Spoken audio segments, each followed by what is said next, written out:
24. En la ciudad de Nueva York, los miembros de plantilla del programa Today habían dado por concluido el trabajo. En la emisora asociada de que cubría las zonas meridional y occidental de Maine los sustituyó en antena primero un espacio local de entrevistas. Una señora de imponente aspecto maternal, con delantal de algodón, demostró lo sencillo que resultaba guisar judías a fuego lento en su crock-pot. Le sucedió después un programa concurso en el que determinadas celebridades soltaban chistes y los concursantes emitían orgásmicos y ruidosos alaridos de alegría cuando ganaban un coche, una barca o una aspiradora pintada de rojo brillante, modelo Diablo del Polvo. En casa de los Burlingame, sobre el pintoresco lago Casguacamac, la reciente viuda dormitaba intranquila sobre sus dominios. Después empezó de nuevo a soñar. Una pesadilla, que la misma superficialidad del sueño hacía más viva y convincente. En el sueño, Jessie volvía a estar tendida en la oscuridad, y un hombre, o algo con aspecto humano, estaba de pie en un rincón, al otro lado del cuarto. El hombre no era su padre, el hombre no era su marido, el hombre era un extraño, el que alienta todas nuestras enfermizas obsesiones más paranoicas y nuestros miedos más profundos. Era el rostro de una criatura que Nora Calligan, con sus buenos consejos y su dulce naturaleza práctica, nunca había tenido en cuenta. A aquel negro ser no se le podía ahuyentar con algo como ismosuologías. Era una imprevisibilidad cósmica. Pero tú me conoces, dijo el extraño del alargado semblante blanco. Se inclinó para coger el asa de su estuche sin sorpresa ninguna. Jessie observó que el asa era una quijada y que la propia caja estaba hecha de piel humana. El desconocido levantó aquella especie de maletín, accionó los cierres y lo abrió. De nuevo, Jessie vio los huesos y las joyas, y, otra vez, la mano de aquel sujeto se hundió en el interior de la mezcolanza que contenía el estuche y se movió en lentos círculos, para producir aquellos espantosos chasquidos, crujidos, choques y golpes. No, no le conozco, repuso Jessie. No sé quién es, no lo sé, no lo sé, no lo sé. Soy, claro, y volveré esta noche. Solo que esta noche haré algo más que permanecer inmóvil en el rincón, creo que esta noche saltaré sobre ti, más o menos, así. Se precipitó hacia adelante, dejó caer el estuche, huesos, dijes, pendientes y collares se desparramaron hacia el lugar donde Gerald yacía tendido, con su mutilado brazo señalando la puerta del pasillo, y lanzó las manos hacia adelante. Jessie vio los dedos, rematados por uñas sucias y negras, tan largas como las de auténticas garras, y entonces se despertó, jadeante, con un respingo que agitó e hizo tintinear la cadena de las esposas mientras ella movía las manos en gesto defensivo. Susurraba una y otra vez la palabra, no, con tartamudeante monotonía. Era un sueño. Basta ya, Jessie, que no era más que un sueño. Bajó las manos despacio y dejó que de nuevo colgaran inertes dentro de los grilletes. Naturalmente, solo había sido una variante de la pesadilla que tuvo la noche anterior. Aunque con más realismo, se dijo, Dios, sí. Mucho peor, si una lo pensaba bien, que la del partido de croquet e incluso que aquella en la que evocó el entreacto furtivo y desdichado con su padre durante el eclipse. Era sumamente extraño que dedicara tanto tiempo aquella mañana a recordar tales sueños y tan poco al más pavoroso de todos. Lo cierto era que hasta el momento en que un poco más que medio dormida soñó con ella, Jessie no había pensado realmente en la criatura de los brazos extravagantemente largos y la espantosa caja de recuerdos. Acudió a su mente cierto fragmento de una canción, algo de la última edad psicodélica, algunos me llaman vaquero del espacio, sí, otros me llaman pistolero del amor. Jessie se estremeció. El vaquero del espacio. En cierto modo, eso estaba bien. Un intruso, alguien que no tiene relación alguna con nada, una imprevisibilidad cósmica, un extraño, susurró Jessie, y recordó de pronto el modo en que sus mejillas se arrugaron cuando esbozó una sonrisa. Y en cuanto ese detalle encajó en su sitio, otros empezaron también a ocupar el que les correspondía. La pieza de oro que brillaba en el fondo de la boca sonriente. Los labios fruncidos en pucheros de mal talante. El lívido entrecejo y la nariz afilada. Y estaba también el maletín, naturalmente, algo que cualquiera esperaría ver chocando contra la pierna del viajante de comercio que corre para coger el tren. Basta, Jessie, deja de atormentarte con esos horrores. No tienes ya bastantes problemas para encima preocuparte por el hombre del saco. Ciertamente, los tenía, pero comprobó que una vez había empezado a pensar en el sueño, no podía dejarlo. Y lo peor era que cuanto más pensaba en él, menos le parecía que fuese una pesadilla. Y si estuviese despierta, se le ocurrió de pronto, y nada más concebir la idea descubrió aterrada que una parte de ella misma lo creía así. Solo estaba esperando que el resto se mostrara de acuerdo con tal idea. Ah, no, solo era un sueño, nada más. Pero ¿y si no lo fuese? ¿Y si no lo fuese? La muerte, confirmó el extraño de rostro cadavérico. ¿Has visto a esta noche, Jessie? Y mañana por la noche tendré tus anillos en mi caja, junto a todos mis preciosos tesoros, mis recuerdos. Jessie se dio cuenta de que se estremecía violentamente, como si hubiera pillado un fuerte catarro. Sus desorbitados ojos miraron desesperadamente hacia el vacío rincón donde estuvo, el vaquero del espacio, el pistolero del amor, el rincón que ahora aparecía brillantemente iluminado por el sol de la mañana, pero que la noche, cuando llegara, llenaría de oscuridad con sus sombras. La carne de gallina afloró sobre su piel. Volvió a hacerse patente la ineludible verdad, probablemente moriría allí. En su momento, alguien acabaría por encontrarla, pero, para entonces, era muy posible que Jessie llevara muerta bastante tiempo. Lo primero que supondrían era que la pareja había salido a disfrutar de una loca aventura de amor. ¿Por qué no? ¿Acaso Gerald y tú no ofrecíais la aparente imagen externa de un matrimonio que disfruta de un segundo decenio de felicidad conyugal? Solo vosotros dos sabíais que, al final, Gerald únicamente conseguía cierto grado de efectividad si tú estabas esposada a la cama. Lo que hace que te preguntes si no practicaría alguien con él algunos numeritos el día del eclipse, ¿eh? Deja ya de hablar, murmuró. Precisamente tú, calla de una vez. Tarde o temprano, sin embargo, algunas personas se inquietarán y empezarán a buscaros. Probablemente los compañeros de Gerald que mantienen la maquinaria en funciones, ¿no crees? Quiero decir que en Portland hay un par de mujeres a las que llamas amigas, pero a las que nunca has hecho partícipe de tu vida, ¿verdad? En realidad, no pasan de ser simples conocidas, damas con las que tomar el té e intercambiar catálogos. Ninguna de ellas se va a preocupar mucho si desapareces de la circulación durante 8 o 10 días. Pero Gerald tendrá compromisos y citas concertadas y cuando el viernes no haya dado señales de vida, me parece que algunos de sus colegas empezarán a llamar por teléfono y a hacer preguntas. Sí, es probable que la cosa empiece de ese modo, pero creo que seguramente será el guarda quien descubra los cadáveres, ¿verdad? Apuesto a que volverá la cara mientras te cubre con la manta de repuesto que guardas en el armario, Jessie. No querrá ver el modo en que tus dedos aferran las esposas, tan rígidos como lápices y tan blancos como velas. Tampoco querrá ver tu boca petrificada, ni la espuma, tanto tiempo seca ya en tus labios que se ha convertido en escamas. Y lo que menos querrá mirar es la expresión horrorizada de tus ojos, de modo y manera que desviará la vista mientras te tapa con la manta. Jessie movió la cabeza de izquierda a derecha, en lento y desesperanzado gesto de negación. Bill llamará a la policía, que se presentará aquí con la unidad forense y el juez de primera instancia del condado. Se quedarán ahí, alrededor de la cama, con sus cigarros humeantes. Dagrow, sin duda embutido en su horrible trinchera blanca, aguardará fuera, acompañado de su equipo de filmación, naturalmente, y cuando el juez levante la manta, todos darán un respingo. Sí, creo que hasta los más curtidos se sobresaltarán un poco y es posible que más de uno dé media vuelta y salga de la habitación. Sus compañeros le tomarán el pelo después.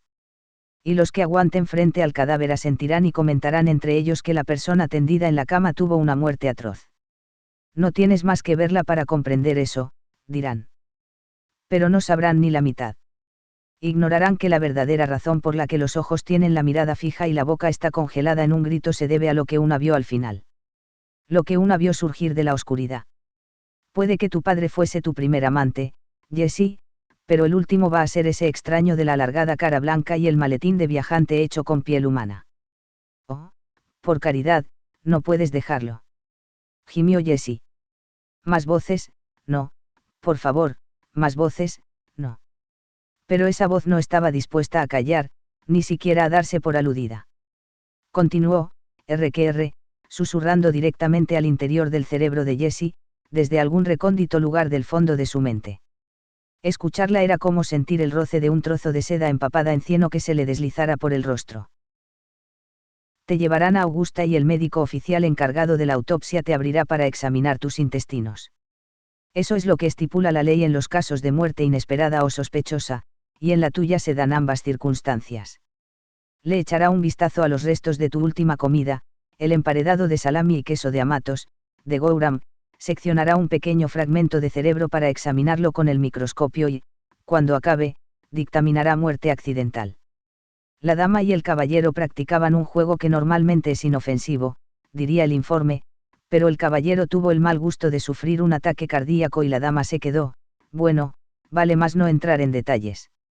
Mejor aún, no pensar siquiera en ello, salvo lo estrictamente necesario. Baste decir que la dama tuvo una muerte terrible, solo hacía falta echarle una ojeada para comprenderlo. Así es como va a resultar, Jess. Puede que alguien observe que falta tu anillo de casada, pero no dedicarán mucho tiempo a buscarlo, si dedican alguno. Ni el doctor que realice la autopsia se percatará de que uno de tus huesos, un huesecillo sin importancia, la tercera falange del pie derecho, por ejemplo, ha desaparecido. Pero nosotras lo sabremos, ¿verdad, Jessie? Lo cierto es que lo sabemos ya. Sabremos que el anillo y el hueso se los llevó él. El desconocido cósmico, el vaquero del espacio. Sabremos que. Jessie echó la cabeza hacia atrás con tal violencia que el golpe contra las tablas de la cabecera hizo que estallara un banco de peces blancos a través de su campo visual. Le dolió una barbaridad, pero la voz del cerebro cortó el ramalazo del mismo modo que un apagón interrumpe el funcionamiento del receptor de radio, cosa que mereció la pena. Vaya. Dijo. Y si vuelves a empezar, lo repetiré. No bromeo, tampoco. Estoy harta de escuchar. Fue su propia voz, que sin darse cuenta pronunció las palabras en la habitación vacía, la que intervino como un fallo de la corriente eléctrica. Cuando los puntitos de delante de sus ojos empezaron a disiparse, Jessie vio el reflejo de los rayos de sol de la mañana sobre algo que estaba a unos 45 centímetros de la extendida mano de Gerald. Era un objeto pequeño, con una hebra de oro retorcida en el centro, lo que le daba un aspecto parecido al del símbolo yin y yang. Al principio, Jessie creyó que era una sortija, pero resultaba demasiado pequeño para eso. No se trataba de un anillo, sino de un pendiente con perla. Sin duda se cayó al suelo cuando el visitante removió el contenido de su estuche para enseñárselo a ella. No, susurró Jessie. No es posible. Pero allí estaba, relucía al recibir los rayos del sol y cada centelleo era tan real como el hombre muerto que parecía señalarlo con el dedo, un pendiente de perla en el que resplandecía una delicada incrustación de oro. Es uno de los míos. Se me cayó del joyero, ha estado ahí todo el verano y lo veo ahora. Salvo que solo tenía unos pendientes con perla, carecían de adorno de oro y estaban en Portland. Salvo que los hombres de Skips estuvieron allí encerando el piso durante la semana que siguió al día del trabajo y, de haber quedado en el suelo algún pendiente, uno de aquellos empleados lo habría recogido y dejado en el tocador, o en su propio bolsillo. Salvo que también había algo más.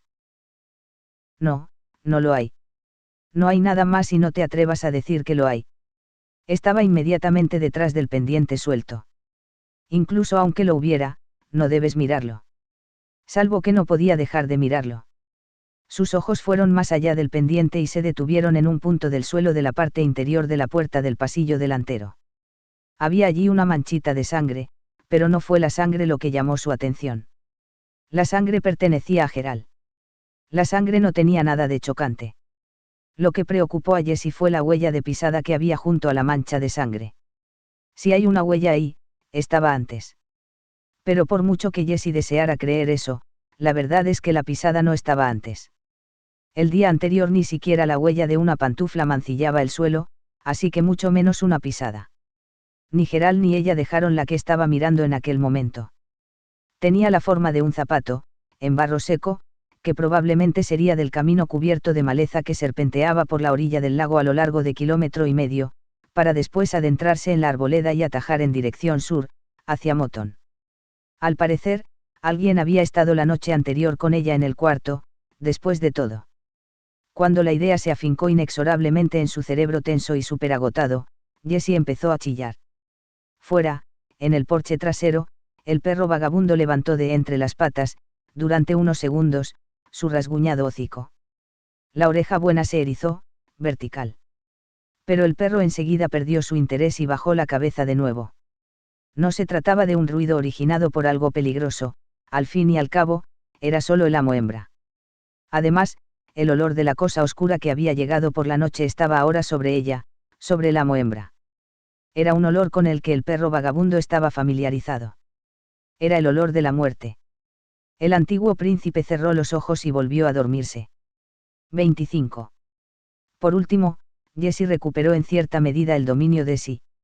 Lo consiguió, aunque parezca bastante absurdo, recitando el pequeño mantra de Nora Calligan. Uno por los pies, dijo, y su reseca voz chasqueó y onduló por la alcoba vacía, 10 deditos, lindos cerditos, todos en fila. 2 por las piernas, largas y adorables, 3 es mi sexo, donde todo anda mal. Continuó voluntariosamente, recitando los pareados que podía recordar y saltándose los olvidados. Lo repitió al completo cosa de media docena de veces. Tuvo conciencia de que el ritmo de los latidos de su corazón disminuía y de que lo peor de su terror empezaba una vez más a desaparecer, pero no se percató conscientemente del cambio radical que había introducido en por lo menos uno de los cascabeleantes versitos de Nora. Al término de la sexta repetición, abrió los ojos y echó una mirada por el cuarto, como una mujer que acaba de despertarse tras descabezar una breve y reparadora siesta. Sin embargo, eludió el rincón contiguo al tocador. No quería ver de nuevo el pendiente y, desde luego, tampoco deseaba contemplar la huella de pisada. Jessie, era una voz suave, vacilante. Jessie pensó que debía de tratarse de la voz de, desprovista ya de su ardor estridente y de su febril abnegación. ¿Puedo decir una cosa, Jessie? No, se apresuró a responder Jessie, con su voz chasqueante. Vete a paseo. Quiero que todas vosotras me dejéis en paz de una puñetera vez. Por favor, Jessie. Por favor, escúchame. Cerró los ojos y comprobó que ciertamente podía ver aquella parte de su personalidad a la que había dado en llamarse guía en el cepo, pero ahora levantaba la cabeza, un movimiento que no pudo ser nada fácil con la implacable traba de madera oprimiéndola la nuca. El pelo se apartó brevemente de su cara y Jessie observó con sorpresa que aquel rostro no era el de, sino el de una jovencita. Sí, pero continuó siendo yo, pensó Jessie y le faltó poco para que se echara a reír. Si aquello no era un caso de psicología de tebeo, Jessie no sabía qué era. Un momento antes estuvo pensando en Nora y uno de los caballos de batalla de Nora fue siempre el modo en que las personas debían cuidar el interior infantil. Nora declaraba que la causa más corriente de la infelicidad se debía al fallo en la alimentación y nutrición del niño que llevamos dentro. Jessie inclinaba la cabeza solemnemente ante todo aquello, y se guardaba para sí la creencia de que tal idea era principalmente sensiblería de barra acuaria. Nora siempre le había caído bien, después de todo, y aunque opinaba que mantenía demasiados esquemas y símbolos mentales de los últimos 60 y los primeros 70, ahora captaba ya claramente el interior infantil de Nora, y le parecía perfectamente adecuado. Jessie supuso que el concepto incluso podía tener cierta medida de validez simbólica y, dadas las circunstancias, el cepo constituía una imagen infernalmente idónea, ¿verdad que sí? La persona que estaba en el cepo era a la espera, a la espera, a la espera. Era la niña a la que su padre había llamado Pumpkin. Tanto hablar, dijo Jessie. Aún tenía los ojos cerrados, y una mezcla de tensión, hambre y sed se combinaron para hacer que la imagen de la chica prendida en el cepo resultase casi exquisitamente real. Pudo leer las palabras por provocación sexual escritas en una lámina de vitela clavada en la madera, encima de la cabeza de la muchacha. Las palabras estaban trazadas con lápiz labial peppermint miam de color rosa caramelo, naturalmente. Pero la imaginación no había agotado sus recursos. Junto a Pumpkin estaba otro cepo, con otra moza. La muchacha tendría unos 17 años y estaba más que llenita. Su piel aparecía llena de espinillas. Detrás de las prisioneras se encontraba un ejido y, al cabo de un momento, Jessie vio unas vacas que pastaban en él. Alguien repicaba una campana, en la vertiente contraria de un monte cercano, con monótona regularidad, como si el campanero pretendiese mantener aquel ritmo uniforme todo el día, o al menos hasta que las vacas volvieran a su establo. Te estás volviendo loca, Jess, pensó débilmente, y supuso que eso era verdad, pero que no tenía importancia. Incluso era posible que antes de mucho tiempo lo considerara una bendición. Desterró la idea de su mente y volvió a proyectar toda su atención sobre la chica del cepo. Al hacerlo, descubrió que la ternura y el enojo acababan de sustituir al enfurecimiento. Aquella versión de Jessie Maud era mayor que la que se había visto acosada durante el eclipse, pero no mucho mayor, 12 años, quizá, 14 como máximo. A esa edad no tenía por qué estar en el cepo del Prado comunal por delito alguno, pero precisamente por provocación sexual. ¿Qué clase de broma pesada era aquella? ¿Cómo podía ser la gente tan cruel? Tan deliberadamente ciega. ¿Qué quieres decirme, Pumpkin? Solo que es real, articuló la muchacha del cepo. Su semblante estaba pálido de dolor, pero la expresión de sus ojos era grave, preocupada y lúcida. Es real, sabes, y volverá por la noche. Creo que esta vez hará algo más que mirar. Tienes que librarte de las esposas antes de que se ponga el sol, Jessie. Tienes que salir de la casa antes de que eso vuelva. Otra vez deseo llorar, pero las lágrimas no acudieron, en sus ojos no había más que un picor seco, de papel de lija. No puedo, chilló. Lo he intentado todo. Yo sola no puedo salir del apuro. Olvidas una cosa, dijo la chica del cepo. No sé si es importante, pero a lo mejor sí lo es. ¿Qué? La muchacha dio la vuelta a las manos dentro de los agujeros del cepo y enseñó las rosadas palmas. Dijo que había dos clases, ¿te acuerdas? M17 y F23. Creo que lo recordaste ayer. Quería las F23, pero no fabrican muchas y escasean, de modo que tuvo que conformarse con dos pares de M17. ¿Te acuerdas de eso, verdad? Te contó todo lo referente al asunto el día en que llevó las esposas a casa. Jessie abrió los ojos y miró el grillete cerrado en torno a su muñeca derecha. Sí, desde luego, se lo contó todo, a decir verdad, habló como un adicto a la coca después de un par de dosis, empezando con un telefonazo desde la oficina, a última hora de la mañana. Quería saber si la casa estaba vacía, nunca se acordaba de los días que libraba el ama de llaves, y cuando le aseguró que lo estaba, Gerald le pidió que se pusiera algo cómodo. Algo de rechupete, fueron sus palabras. Jessie recordaba que la había intrigado. Incluso por teléfono, Gerald parecía a punto de fundir los plomos y Jessie sospechó que se le estaban ocurriendo ideas raras. A ella le parecía bien, se acercaban a los 40 y si Gerald quería experimentar un poco, Jessie se prestaría a ello de mil amores. Llegó en un tiempo de plusmarca, ella supuso que debió de dejar echando humo a su espalda los 5 kilómetros de la carretera de circunvalación 295, y lo que mejor recordaba Jessie de aquel día era el estado de alborotada excitación con que se movió por la alcoba, encendidas las mejillas, chispeantes los ojos. El sexo no era lo primero que acudía a la mente de Jessie cuando pensaba en Gerald, en una prueba de asociación de ideas, probablemente la primera palabra que surgiese sería, seguridad, pero aquella vez las dos cosas lo hubieran sido todo menos intercambiables. Desde luego, el sexo era lo único que colmaba la cabeza de Gerald, Jessie creía que su normalmente cortés pene de abogado hubiera roto la bragueta de los pantalones de gabardina de haber sido el menos rápido a la hora de abrirla. Una vez se quitó de encima pantalones y calzoncillos, se calmó un poco y, con ademanes ceremoniosos, abrió la caja de zapatillas Adidas que había llevado consigo al dormitorio. Sacó los dos juegos de esposas que iban dentro de la caja y las levantó para inspeccionarlas. Un latido había estado palpitándole en la garganta, un leve parpadeo tan rápido como el movimiento de las alas de un colibrí. También recordaba eso. Con todo, el corazón de Gerald debía de estar sometido igualmente a notable tensión.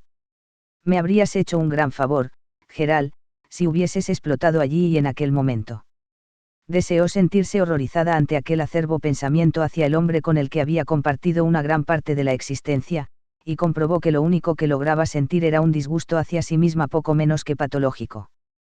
Y cuando los recuerdos volvieron al aspecto que Gerald presentaba aquel día, las mejillas encendidas, las pupilas chispeantes, las manos de Jessie se cerraron poco a poco hasta convertirse en pequeños puños. ¿Por qué no pudiste dejarme en paz? Le preguntó ahora.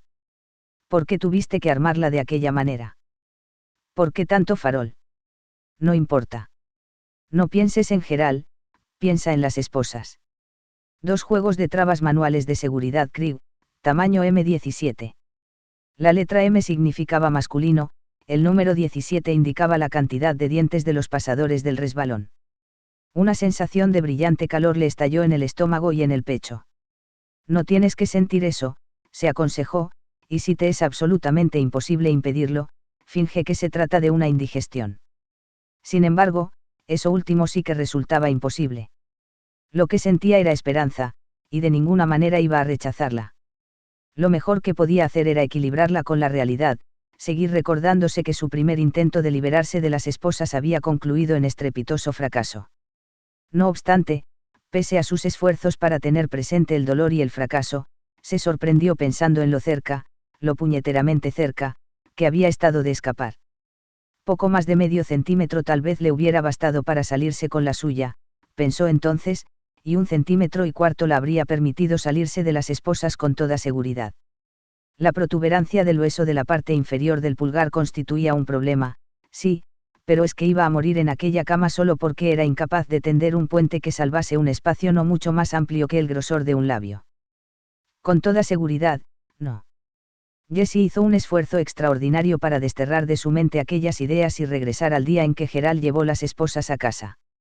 La forma en que las mantuvo frente a sus ojos, para contemplarlas con el mudo y reverencial respeto del joyero que despliega el collar de diamantes más esplendoroso que jamás pasó, por sus manos. A propósito de ello, a Jessie también le impresionaron bastante. Recordaba lo brillantes que eran, los destellos que la luz que ira impía por la ventana arrancaron al acero azul de los grilletes y las muescas curvadas de los cierres, que permitían ajustar las esposas a las distintas medidas de las muñecas. Quiso saber dónde las adquirió, simple curiosidad, nada de acusación, pero todo lo que pudo arrancarle fue que uno de los chorizos que andaban por el juzgado le ayudó a agenciárselas. Acompañó las palabras con un ambiguo semiguiño, como si por los distintos pasillos y antesalas de los tribunales del condado de Cumberland pululasen docenas de aquellos tipos de los bajos fondos y él los conociera a todos. La verdad es que aquella tarde se comportó como si se hubiese procurado un par de misiles Scud, en vez de 2 juegos de esposas. Tendida en la cama, con un picardías de encaje y medias de seda a juego, un conjunto poco menos que ideal, Jessie le miraba con una mezcla de divertido placer, curiosidad y excitación. Claro que el divertido placer era algo que ocupaba aquella tarde el primer lugar en la parrilla de salida, ¿no es cierto? Sí. Ver a Gerald, que siempre se esforzaba en ser don impávido, ir por el dormitorio de un lado para otro, como un león enjaulado, le parecía a Jessie verdaderamente divertido. El pelo se le había rizado hacia arriba, como espirales de sacacorchos, formando lo que el hermano pequeño de Jessie solía llamar kikiriquíes, y llevaba los calcetines negros de nylon tipo, vestido para triunfar. Jessie recordaba que se mordió la parte interior de los carrillos, y fuerte, todo hay que decirlo, para evitar que la sonrisa aflorase a sus labios. Don Impávido hablaba aquella tarde más deprisa que un subastador en el remate de una quiebra. Y luego, de pronto, se interrumpió en mitad de la perorata. Una expresión de cómica sorpresa se le fue extendiendo por la cara. ¿Qué ocurre, Gerald?, le había preguntado. Acabo de darme cuenta de que no te he consultado sobre si esto te parece bien, si deseas siquiera considerarlo, replicó él. No he hecho más que parlotear, venga a parlotear, dale que te pego al, ya sabes, y al, como salta a la vista, y ni una sola vez me he preocupado de preguntarte si. Jessie sonrió entonces, en parte porque estaba harta de los pañuelos y no sabía cómo decírselo, pero sobre todo porque resultaba estupendo volver a verle otra vez tan animado por el sexo. Muy bien, quizás era un poco insólita la idea de poner las esposas a su mujer antes de sumergirse en aguas profundas con la larga verga blanca. Bueno, ¿y qué? Era un asunto entre ellos dos, no, y tampoco resultaba tan divertido. La verdad es que no más que una ópera bufa calificada X Gilbert y Salabandova Andy, soy solo una dama esposada en además, había numeritos más raros y caprichosos.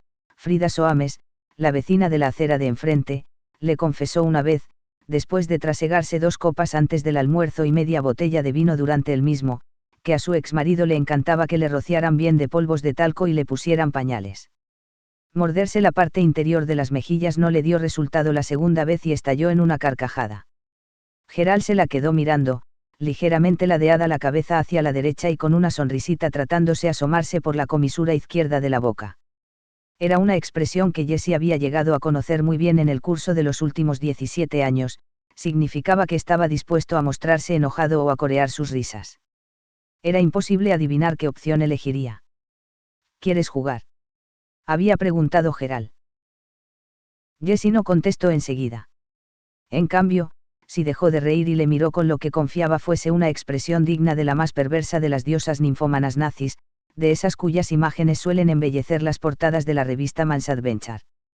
Cuando juzgó que había conseguido el oportuno grado de gélida altivez, levantó los brazos y pronunció 5 improvisadas palabras, que impulsaron a Gerald a precipitarse sobre la cama, evidentemente ebrio de excitación: «Ven aquí, hijo de puta». Visto y no visto, Gerald le había puesto las esposas en las muñecas y cerrado los otros grilletes en torno a las columnas de la cama. El lecho matrimonial del dormitorio de Portland no tenía cabecera de tablas. Si Gerald hubiese sufrido allí un ataque cardíaco, Jessie habría podido sacar las esposas deslizándolas hacia arriba por los postes. Gerald no dejaba de hablar mientras manipulaba los grilletes y frotaba deliciosamente con las rodillas la entrepierna de Jessie. Y una de las cosas que le contó se refería a las M y a las F, así como al funcionamiento de los cierres.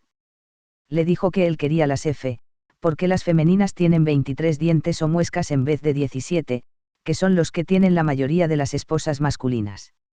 Tener más dientes significaba que el círculo cerrado de las esposas femeninas era más pequeño. Lo malo es que resultaban difíciles de conseguir, y cuando su amigote del juzgado le informó de que podía proporcionarle 2 juegos de grilletes masculinos a un precio razonable, Gerald se lanzó de cabeza sobre la oportunidad. Algunas mujeres pueden salirse de las esposas masculinas, comentó Gerald, pero tú tienes unos huesos bastante desarrollados. Además, no quería esperar. Ahora, vamos a ver. Cerró el grillete en torno a la muñeca derecha, corriendo el cierre deprisa al principio, para luego ir más despacio, al acercarse al final, y preguntarle en cada paso de dientes si le hacía daño. Todo fue bien hasta la última muesca, pero cuando le dijo que intentara liberar la mano, Jessie no pudo hacerlo. La muñeca pasó prácticamente en su totalidad por el hueco del grillete. Sí, muy bien, y Gerald reconoció después que ni siquiera esperaba que cubriese tanto espacio, pero cuando llegó a la parte inferior del dorso de la mano y a la base del pulgar, la cómica expresión de ansiedad de Gerald se había esfumado. Creo que va a funcionar estupendamente, dijo. Jessie lo recordaba muy bien, como asimismo recordaba, incluso con mayor claridad, lo que articuló a continuación: con estas lo vamos a pasar en grande. Con el recuerdo de aquel día aún vivo en la primera línea del cerebro, Jessie empezó de nuevo a tirar hacia abajo, al tiempo que trataba de contraer las manos lo suficiente para que se deslizasen fuera del aro de las esposas. El dolor hizo su aparición antes que las veces anteriores, empezando por manifestarse no solo en las manos, sino también en los sobrecargados músculos de brazos y hombros. Apretó los párpados, aguantándolos con todas sus fuerzas como si tratara así de cerrar el paso al dolor. Las manos se unieron al coro de aquel agravio y, cuando de nuevo se acercaba al límite externo del apalancamiento muscular y el acero de las esposas se clavó en la escasa carne que recubría el dorso de las manos, éstas comenzaron a chillar. El ligamento posterior, pensó Jessie. El ligamento posterior, el ligamento posterior, el cabronazo del ligamento posterior. Nada. No cede. Y empezó a recelar, a tener la fuerte sospecha, que aquello afectaba a algo más que a los ligamentos. Allí había huesos también, un par de miserables huesecillos que se extendían por los laterales externos de la mano, bajo la articulación inferior del pulgar, un par de indignos huesecillos que seguramente conseguirían que ella muriese. Con un grito final en el que se mezclaban el dolor y la desilusión, Jessie dejó caer inertes las manos de nuevo. El agotamiento ponía temblores en sus hombros y en la parte alta de los brazos. Tanto trabajo para salir de aquellas esposas, solo porque eran M17, en lugar de F23. La decepción era casi peor que el sufrimiento físico, era como pinchazos de ortigas venenosas. Mierda, joder, vociferó al aire del vacío dormitorio. Mierda, joder. Mierda, joder. En alguna parte, por las proximidades del lago, bastante más lejos que el día anterior, a juzgar por el ruido, la motosierra empezó a zumbar, lo que enfureció todavía más a Jessie. El individuo de ayer ha vuelto en busca de más madera. Algún pelagatos de 3 al cuarto con su camisa de franela a cuadros rojos y blancos, de LL Benz, que jugaba a dárselas de Paul Dame Kovabanian, metiéndole caña a su rugiente MC Kuyou mientras soñaba con meterse en la cama con su chavala al final de la jornada, o quizás soñaba con el fútbol americano, o solo con unos cuantos tragos de algo helado en el bar del puerto deportivo. Jessie veía al fulano de la camisa de franela a cuadros con la misma claridad con que había visto a la chica del cepo, y si lo hubiese podido matar solo con el pensamiento, la cabeza del sujeto habría saltado hecha pedazos en aquel mismo instante. No es justo, aulló. No es J. Una especie de seco calambre le atenazó la garganta y se quedó silenciosa, entre muecas de miedo.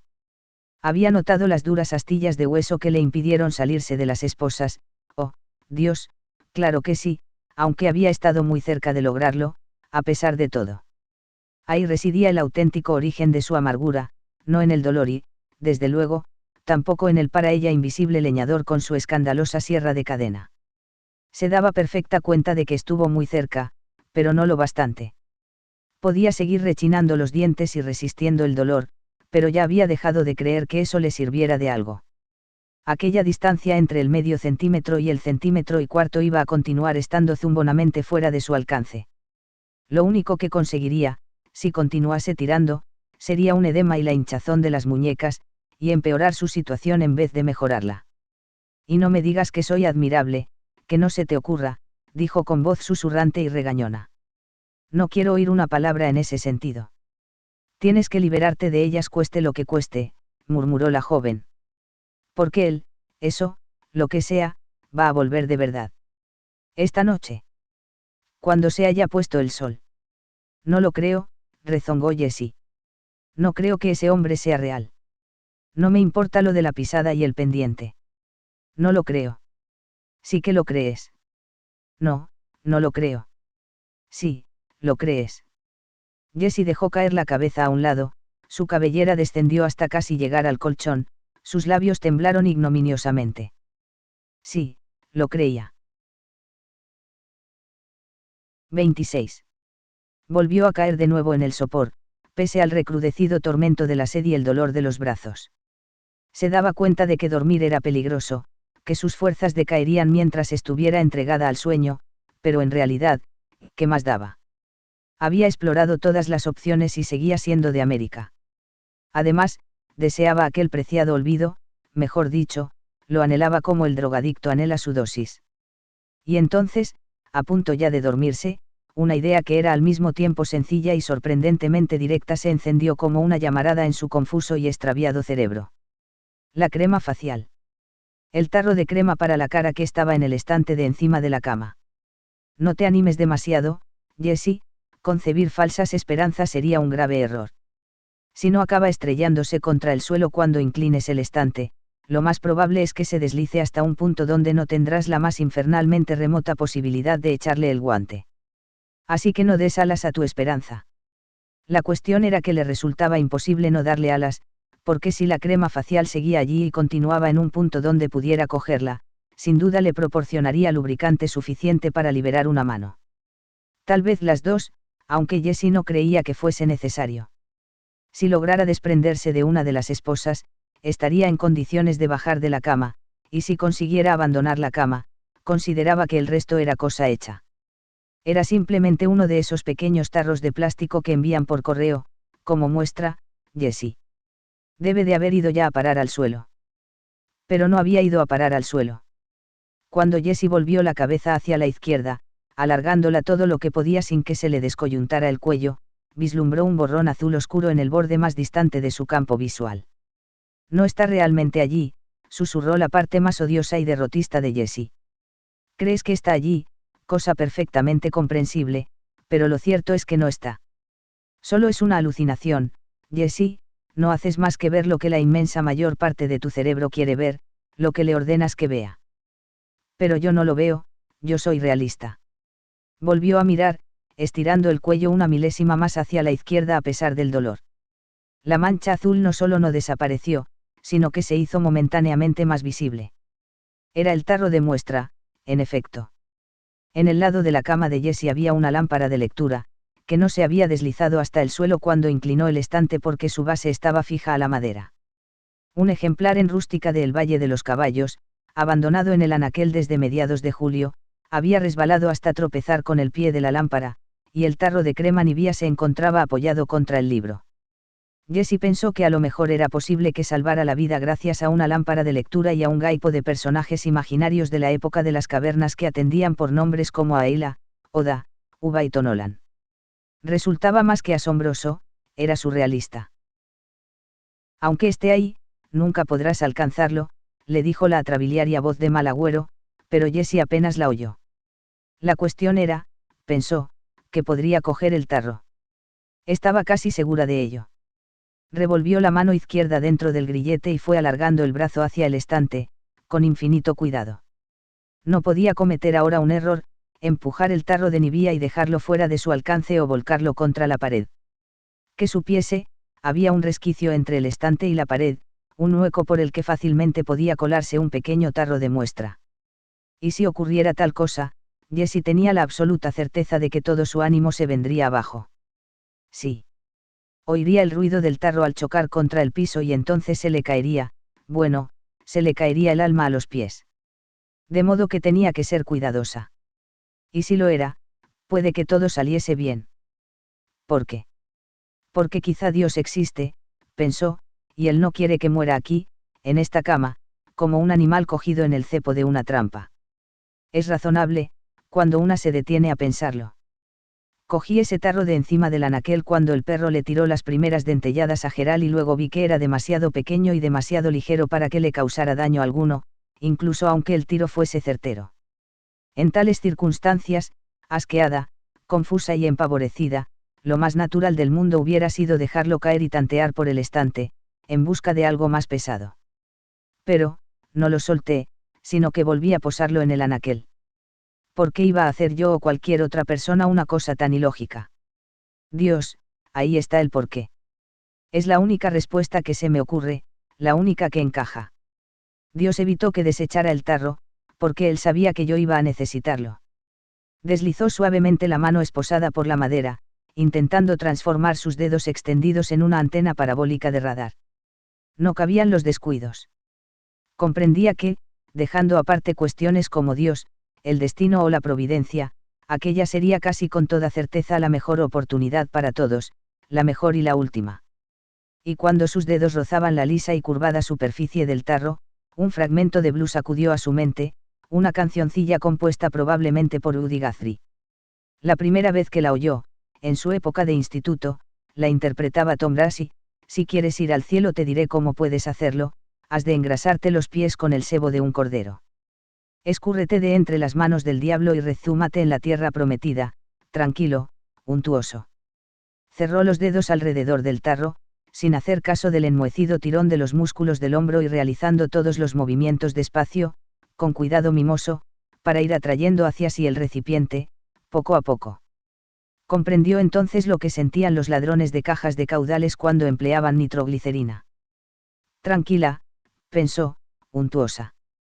¿Se habían pronunciado alguna vez palabras más verídicas en toda la historia del mundo? No lo creo, querida, articuló con su voz más gangosa tipo Elizabeth Taylor en La gata sobre el tejado de zinc. No se oyó a sí misma, ni siquiera se dio cuenta de que había hablado. Sentía el bendito bálsamo del alivio infiltrándose en ella, era tan estupendo como el primer trago de agua fresca que iba a derramar sobre aquel alambre afilado que tenía embutido en la garganta. Iba a escurrirse de entre las manos del diablo y a rezumarse de ello no cabía absolutamente la menor duda. Es decir, siempre y cuando se rezumara con sumo cuidado. La habían sometido a prueba, la habían templado al fuego, ahora iba a recoger el premio. Fue una estúpida al dudar. Me parece que sería mejor que de hija has de pensar así, aconsejó en tono preocupado. Propiciará tu negligencia y tengo la impresión de que son escasas las personas negligentes que alguna vez consiguieron escurrirse de entre las manos del diablo. Seguramente eso era verdad, pero Jessie no tenía la más ligera intención de ser negligente. Se había pasado las últimas 24 horas en el infierno y nadie sabía mejor que ella cuánto costaba recorrerlo. Nadie podría saberlo, nunca jamás. Tendré cuidado, canturreó Jessie. Creo que tantearé el terreno paso a paso. Prometo que lo haré. Y luego, seré, ¿qué sería? Pues sería untuosa, claro. No solo hasta que se liberase de las esposas, sino en adelante. De súbito, Jessie se encontró dirigiéndose nuevamente a Dios, y esta vez le habló con fluida soltura. Quiero hacerte una promesa, le dijo a Dios. Te prometo que voy a rezumar de verdad. Empezaré con una limpieza general del interior de mi cabeza y tiraré todas las cosas rotas y todos los juguetes que se me quedaron pequeños a lo largo de mi vida, todo lo que no hace más que ocupar espacio y contribuir a aumentar el peligro de incendio, en otras palabras. Puedo llamar a Nora Calligan y preguntarle si desea ayudarme. Creo que también podría llamar a Carol Saimans. Carol Rittenhouse, hoy en día, naturalmente. Si hay alguien de nuestra antigua panda que sabe dónde está Ruth Neary, ese alguien es Carol. Escúchame, señor, ignoro si alguien ha llegado a o si no lo ha conseguido nadie, pero te prometo seguir engrasada y continuar intentándolo. Vale. Y Jessie vio, casi como si recibiera una respuesta aprobatoria a su oración, exactamente como se suponía que iba a desarrollarse la maniobra. Llegar a la parte superior del tarro sería lo más difícil, requeriría paciencia y esmero, pero el extraordinariamente reducido tamaño del envase facilitaría las cosas.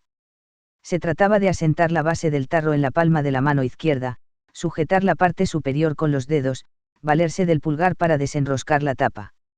Ayudaría el que la tapadera no estuviese apretada, pero, en cualquier caso, Jessie estaba segura de que conseguiría abrir el tarro. Tienes toda la maldita razón del mundo, tesoro, quitarás la tapa, pensó Jessie torvamente. El instante más peligroso llegaría probablemente cuando la tapadera empezase a girar. Si eso ocurría bruscamente y ella no estaba preparada, el tarro podría escapársele de la mano. Jessie dejó escapar una ronca risita. Ni soñarlo, dijo al aire de vacío dormitorio. Es que ni por lo más remoto, querida. Jessie sostuvo el tarro y lo contempló con fijeza. Era difícil atravesar con la vista el traslúcido plástico azul, pero el recipiente parecía estar medio lleno, tal vez un poco más.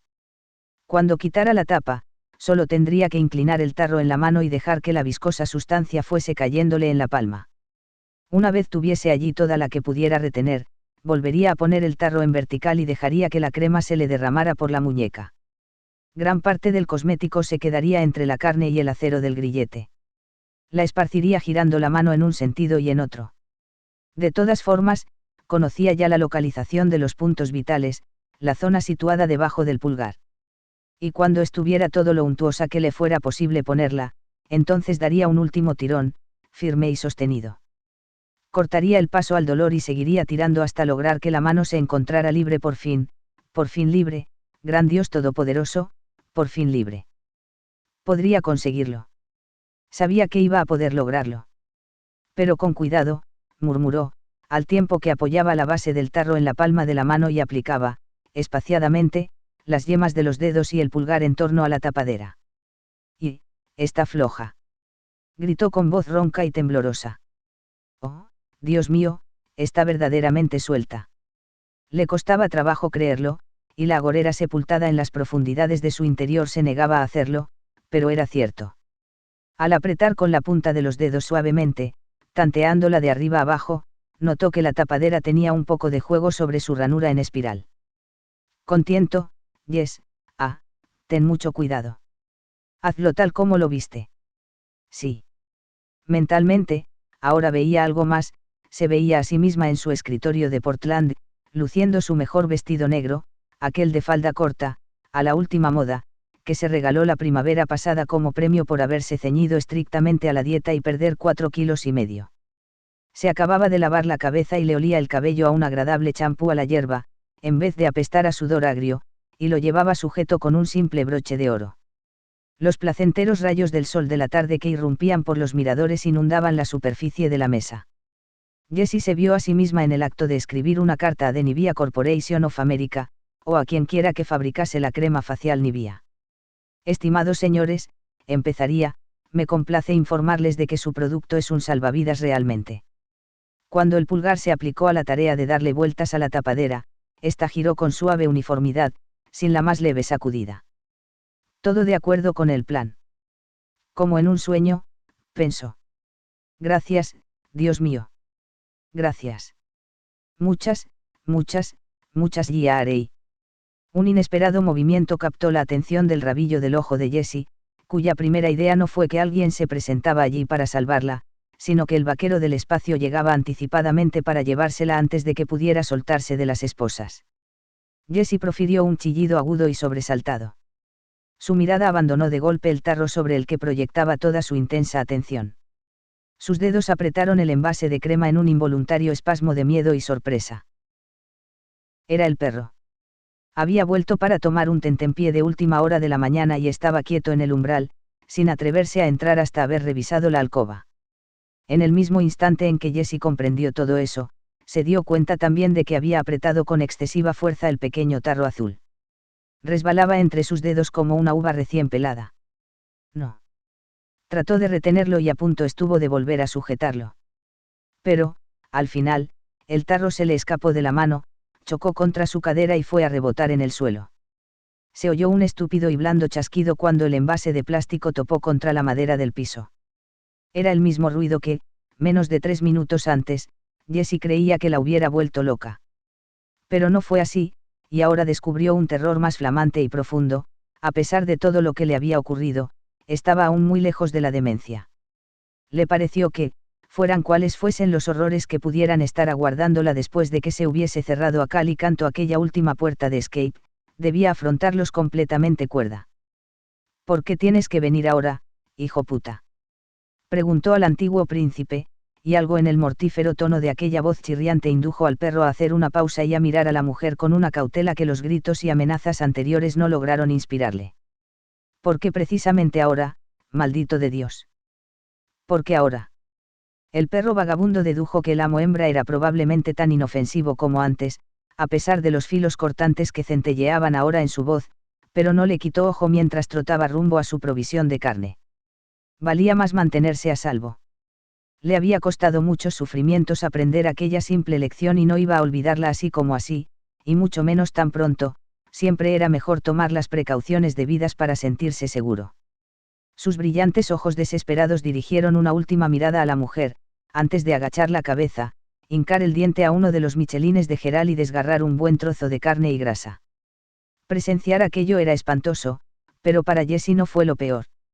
Lo peor fue la nube de moscas que remontó el vuelo desde aquel punto que era nido y centro de abastecimiento para ellas, cuando el perro vagabundo apretó las mandíbulas y dio su tirón.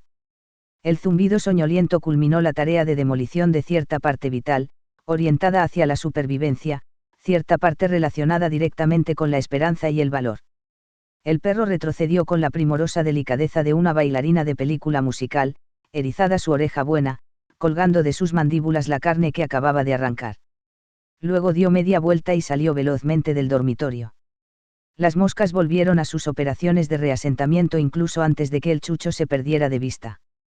Jessie apoyó de nuevo la cabeza en las tablas de caoba y cerró los ojos. Empezó otra vez a rezar, pero en esa ocasión no pidió que se le permitiera escapar. En esa ocasión rogó a Dios que se la llevara rápida y misericordiosamente, antes de que se pusiera el sol y volviese el extraño de la cara blanca. 27. Las siguientes 4 horas fueron las peores que pasó Jessie Burlingame en toda su vida. Los calambres de los músculos fueron aumentando progresivamente en frecuencia e intensidad, pero el dolor intramuscular no fue el culpable de que resultaran tan terribles las horas comprendidas entre las 11 de la mañana y las 3 de la tarde. La culpa la tuvo la obstinada y pavorosa negativa de su cerebro a renunciar a mantenerse lúcido y aventurarse en la oscuridad. Durante el bachillerato había leído el relato de Poe El corazón delator, pero hasta aquel momento no comprendió el verdadero horror de sus frases iniciales: nervioso. Es cierto que estoy y que he estado muy nervioso, pero ¿por qué dirás que estoy loco? La locura constituiría un alivio, pero la locura no se presentaría. Ni el sueño. La muerte podía batir a los dos y, desde luego, la oscuridad también. A ella solo le era posible seguir tendida en la cama, sumida en la insulsa existencia de una realidad de color pardo oliva, rasgada de vez en cuando por estridentes ramalazos de dolor cuando los calambres se ensañaban con sus músculos.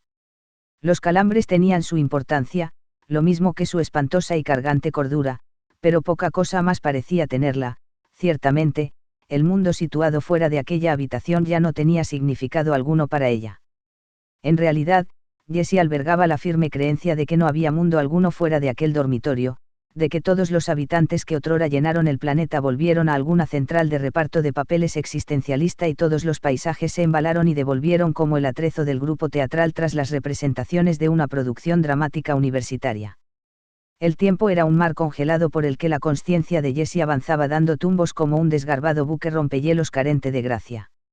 Las voces iban y venían como fantasmas. Casi todas hablaban desde el interior de su cabeza, pero en algunos momentos la de Nora Calligan se dirigió a ella desde el cuarto de baño y, en otro instante, Jessie mantuvo una conversación con su madre, que parecía estar al acecho en el pasillo. La madre había ido para comunicarle que ella, Jessie, nunca se hubiera visto metida en un compromiso como aquel de haber elegido su vestuario con mejor gusto.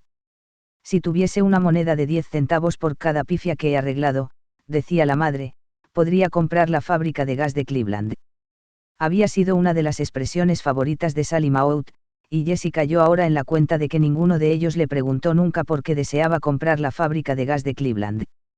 Reanudó lánguidamente el ejercicio anterior, moviendo las piernas como si pedaleara y subiendo y bajando los brazos todo lo que le permitían las esposas, y sus propias fuerzas desfallecientes, como si bombeara.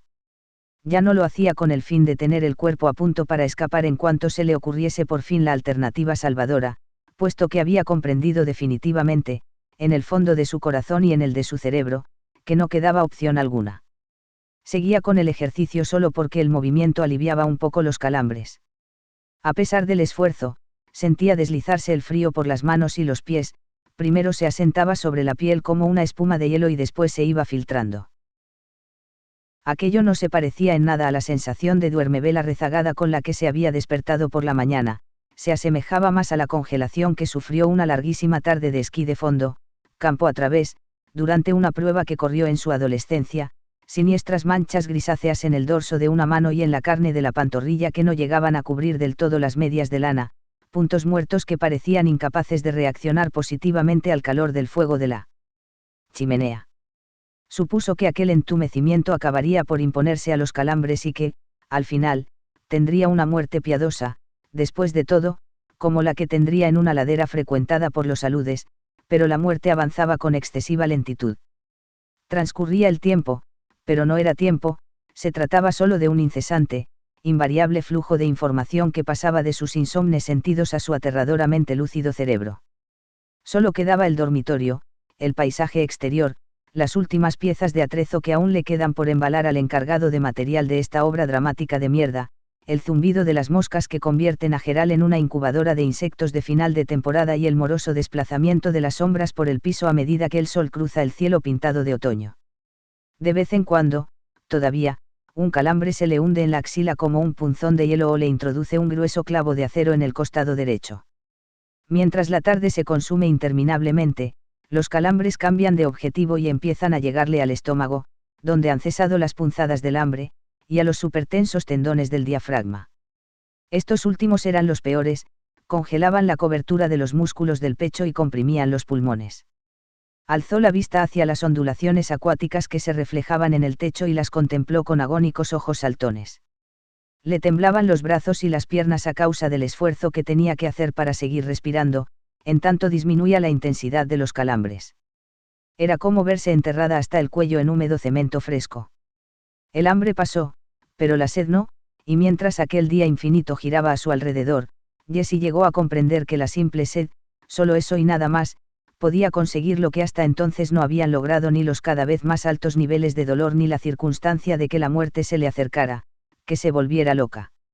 Ahora no se trataba solo de la garganta y la boca, todas las partes de su cuerpo gritaban pidiendo agua.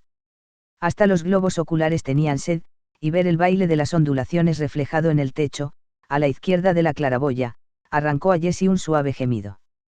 Con aquellos peligros reales cercándola, el terror que le inspiraba el vaquero del espacio debería haber menguado o desaparecido por completo, pero mientras avanzaba la tarde Jessie fue comprobando que el peso específico del extraño de la cara blanca aumentaba en vez de disminuir.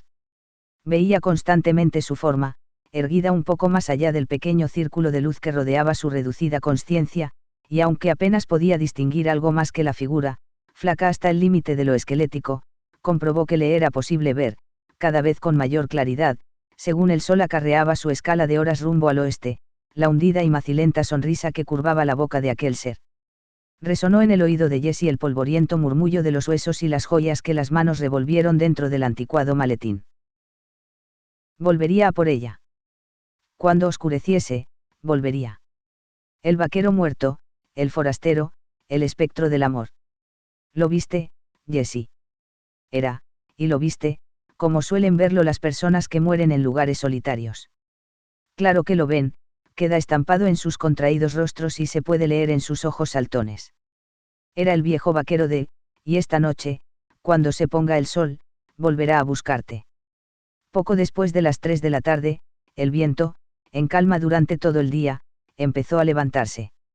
La puerta de atrás reanudó su inquieto batir contra el marco. Al cabo de un momento, la motosierra dejó de rugir y Jessie pudo escuchar el tenue rumor que producían las pequeñas olas del lago al agitarse impulsadas por el viento, y chocar contra las rocas de la orilla. El somorgujo no alzó la voz, tal vez había decidido que ya era hora de emprender el vuelo hacia el sur o, al menos, de mudarse a una parte del lago a la que no llegasen los chillidos de aquella gritona señora. Ahora solo estoy yo. Hasta que llegue el otro, por lo menos. No hizo ningún esfuerzo más para convencerse de que su oscuro visitante era solo producto de la imaginación, las cosas habían ido demasiado lejos para creerlo. Un nuevo calambre le hundió sus largos y afilados dientes en la axila izquierda, y los agrietados labios de Jessie se recogieron en una mueca. Fue como si le hurgasen el corazón con la punta de unas tenazas de barbacoa.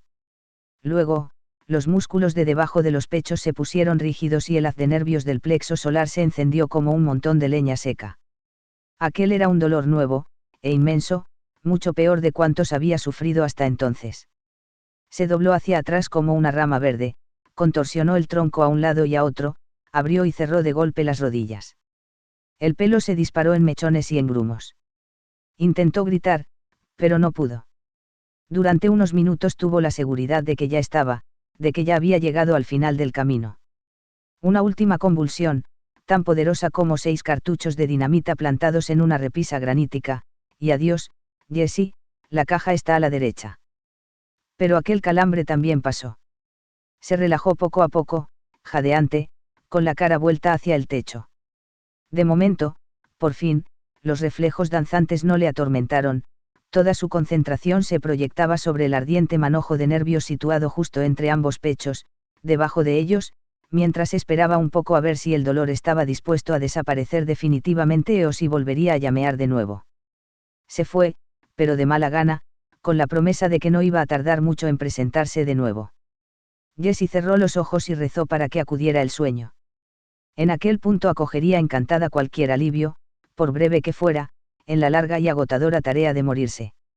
El sueño no apareció, pero sí lo hizo Pumpkin, la chica del cepo. Ahora estaba libre como un pájaro, provocación sexual o no provocación sexual, caminaba descalza a través del ejido de la aldea puritana en la que residía, fuera cual fuese, y estaba esplendorosamente sola, no hacía falta que anduviera con los ojos recatadamente fijos en el suelo para que cualquier muchacho que se cruzara con ella no captase su mirada con un guiño o una sonrisa. La hierba era de un aterciopelado color verde oscuro y a lo lejos, en la cumbre de la siguiente colina, Jessie pensó, este es el pasto comunal más extenso del mundo, pacía un rebaño de ovejas. La campana que Jessie ya había oído. Antes continuaba enviando sus repiques monótonos y uniformes a través de un crepúsculo que se oscurecía por momentos. Pumpkin llevaba una camisa de dormir con un enorme signo de admiración amarillo en la pechera, una prenda difícilmente puritana, aunque indudablemente era bastante pudibunda, cubría el cuerpo desde el cuello hasta los pies. Jessie conocía muy bien aquel camisón y le encantó volver a verlo. Entre los 10 y los 12 años, cuando por fin la convencieron para que renunciase a aquella prenda y la cediese al cesto de los trapos viejos, debió de llevar aquella tontería a unas 2 docenas de fiestas de pernocta. La cabellera de Pumpkin, que ocultaba totalmente su rostro mientras el cepo la obligó a mantener baja la cabeza, ahora estaba recogida en la nuca, atada con un lazo de terciopelo del más oscuro tono azul medianoche. La chica tenía un aspecto precioso y parecía enormemente feliz, lo que a Jessie no le sorprendió nada. Al fin y al cabo, había conseguido escapar de su cautiverio, era libre. Jessie no sintió envidia, sino que le asaltó el deseo, la urgente necesidad, más bien, de decir a la niña que debía hacer algo más que limitarse a disfrutar simplemente de su libertad, que debía atesorarla, cuidarla y utilizarla. Me dormí, después de todo. Sin duda me dormí, porque esto tiene que ser un sueño. Otro calambre, este no tan terrible como el que incendió su plexo solar, le paralizó los músculos del muslo derecho y dejó el pie oscilando tontamente en el aire. Abrió los párpados y observó el dormitorio, donde la claridad era alargada y oblicua una vez más. No llegaba a lo que los franceses denominan el heure bleu, pero esa hora se acercaba rápidamente. Oyó el tableteo de la puerta trasera, percibió el olor a sudor y a orina, así como el hedor agrio de su exhausto aliento. Todo seguía tal como estaba antes. El tiempo avanzaba, pero no había dado ningún salto hacia adelante, como a menudo parece que ha hecho cuando una se despierta después de una cabezadita inopinada. Pensó que tenía los brazos un poco más fríos, pero aproximadamente lo mismo de entumecidos que antes. No se había quedado dormida, ni había soñado, pero sí había estado haciendo algo. Puedo repetirlo, pensó, y cerró los ojos. Se encontró nuevamente en el enorme prado comunal de un momento antes. La niña con el gran punto de admiración amarillo destacando entre sus pechos menudos la contemplaba con aire grave y dulce. Hay algo que no has intentado, Jessie. Eso no es verdad, le dijo a Pumpkin. Lo he intentado todo, créeme. Y, ¿sabes una cosa? Me parece que, de no habérseme caído de las manos ese maldito tarro de crema facial cuando el perro me asustó, es muy posible que hubiera logrado escurrirme del grillete izquierdo. Fue verdadera mala suerte que el chucho entrara así. ¿O acaso mal karma? Sea como fuere, algo malo. La chica se fue acercando. Susurraba la hierba bajo sus pies descalzos. El grillete izquierdo, Jessie. Del que puedes escurrirte es del derecho. Es una posibilidad remota, te lo concedo, pero no deja de ser una posibilidad.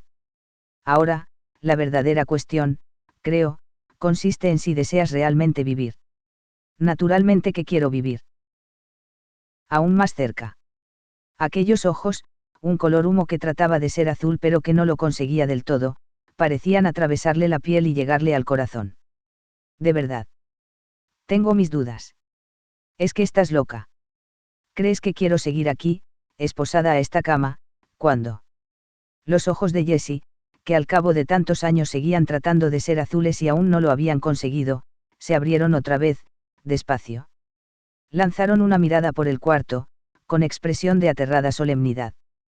Vio a su esposo, tendido ahora en el suelo, con el cuerpo contorsionado en una postura imposible y las pupilas fijas en el techo.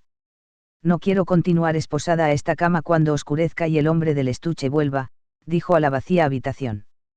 Cierra los ojos, Jessie. Los cerró. Pumpkin estaba allí, con su viejo camisón de franela, mirándola con calma, y Jessie pudo ver bien a la otra, la chica gruesa y llena de espinillas. La gorda no había tenido tanta suerte como Pumpkin, no pudo escapar, so pena de que, en determinados casos, la muerte fuese una escapatoria en sí misma, hipótesis que Jessie había llegado a aceptar voluntariamente. A la chica gorda la habían estrangulado o murió a causa de algún ataque. Su rostro tenía ese color negro purpúreo de los nubarrones tormentosos de verano. Un ojo estaba fuera de la órbita, el otro parecía reventado como una uva exprimida.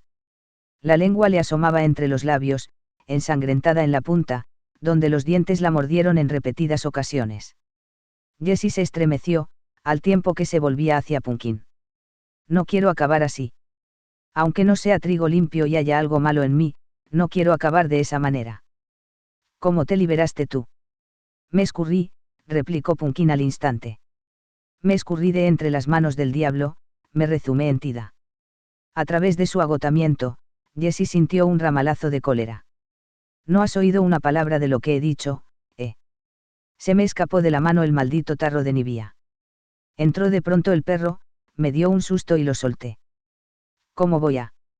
También me acuerdo yo del eclipse, dijo Pumpkin bruscamente, con el aire de una persona a la que pone nerviosa alguna fórmula social, compleja y carente de sentido. Me saludas, te hago una reverencia, juntamos las manos.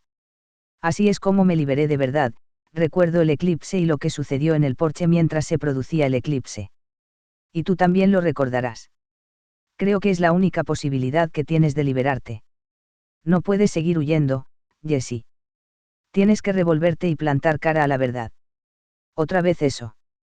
Eso y nada más que eso. Una insondable oleada de cansancio y decepción se abatió sobre Jessie. Durante unos segundos, tuvo la sensación de que la esperanza iba a volver, pero no había nada para Jessie. Nada en absoluto. ¿No lo entiendes?, le dijo a Pumpkin. Ya hemos recorrido antes este camino, hasta el final. Sí, supongo que es posible que lo que me hizo entonces mi padre tenga algo que ver con lo que me ocurre ahora, supongo que, por lo menos, cabe esa posibilidad, pero ¿por qué sufrir otra vez ese dolor, cuando? Aún me queda tanto por soportar antes de que Dios se canse de torturarme y decida por fin bajar las persianas. No obtuvo respuesta. La niña del camisón azul, la chiquita que en otro tiempo había sido Jessie, acababa de desaparecer. Detrás de los párpados de Jessie solo quedaba ahora oscuridad, una oscuridad semejante a la de la pantalla de un cine, una vez concluida la película, así que Jessie volvió a abrir los ojos y echó una larga mirada a la habitación en la que iba a morir. Sus ojos fueron de la puerta del cuarto de baño al cuadro de la mariposa estampada en batik, luego pasaron al tocador, para acabar en el cadáver del esposo, que yacía bajo la funesta capa de perezosas moscas otoñales. Déjalo, Jess. Vuelve al eclipse. Abrió mucho los ojos. Las palabras sonaron verdaderamente reales, era una voz real que no procedía del cuarto de baño ni del pasillo ni del interior de su propio cerebro, sino que parecía destilar del mismo aire. Pumpkin. Su voz resultaba un graznido. Intentó incorporarse un poco más, pero otro bárbaro calambre amenazó la región del diafragma y Jessie volvió a recostarse en la cabecera a la espera de que pasara. Pumpkin, eres tú. Eres tú, querida. Durante unos segundos creyó haber oído algo, le pareció que la voz había dicho algo más, pero, de haber ocurrido así, Jessie no pudo distinguir las palabras. Y luego el contacto se cortó del todo. Vuelve al eclipse, Jessie. Allí no hay soluciones, murmuró. No haya nada más que dolor, estupidez ¿y qué? ¿Qué otra cosa? El viejo Adán. La frase brotó en su mente con absoluta naturalidad, sin duda reminiscencia de algún sermón escuchado de niña, cuando, aburrida, sentada entre sus padres, subía y bajaba las piernas para ver cómo se reflejaban en sus bien lustrados zapatos blancos de charol los rayos de sol que se filtraban por las multicolores vidrieras de la iglesia. Era solo una frase que había captado y que quedó adherida a su subconsciente como si este fuera papel matamoscas. El viejo Adán. Y tal vez eso era todo, así de sencillo. Un padre que, medio conscientemente, había arreglado las cosas para quedarse a solas con su guapa y vivaracha hijita, convencido durante todo el proceso de preparación de que, no tenía nada de malo, no se hacía ningún daño en absoluto. Después empezó el eclipse, y ella, con su vestido playero demasiado corto y demasiado justo, el vestido de playa que el propio padre le pidió que se pusiera, se sentó sobre las rodillas del hombre, y sucedió lo que había sucedido. Nada más que un breve intervalo salaz, que avergonzó y violentó a ambos. Él había proyectado su chorro, eso fue lo largo y lo corto del asunto, y si se escondía ahí un juego de palabras, a ella le importaba un cuerno, a decir verdad, lo disparó sobre la parte posterior de una prenda íntima de la niña. Decididamente, no era una conducta ejemplar para papás y decididamente tampoco era una situación que ella hubiera visto expuesta y explorada en la panda de Brady, pero hay que afrontarlo, pensó Jessie. Salí bien librada, apenas un arañazo, en comparación con lo que podía haberme ocurrido, con lo que ocurre a diario. Tampoco es lo que sucede en sitios como Peyton Place o en la Ruta del Tabaco. Mi padre no fue el primer hombre de clase media alta, con formación universitaria, al que se le empalmaba con su hija, y yo tampoco he sido la primera hija que se ha encontrado una mancha húmeda detrás de las bragas. Eso no quiere decir que estuviera bien, ni siquiera que fuese disculpable, solo es decir que se ha acabado y que pudo haber sido muchísimo peor. Sí. Y olvidarlo todo en aquel preciso momento parecía una idea bastante mejor que volver a recordarlo, cualquiera que fuese la opinión de Pumpkin sobre el asunto. Valía más dejar que se disolviera en la oscuridad general que revivir otra vez el eclipse.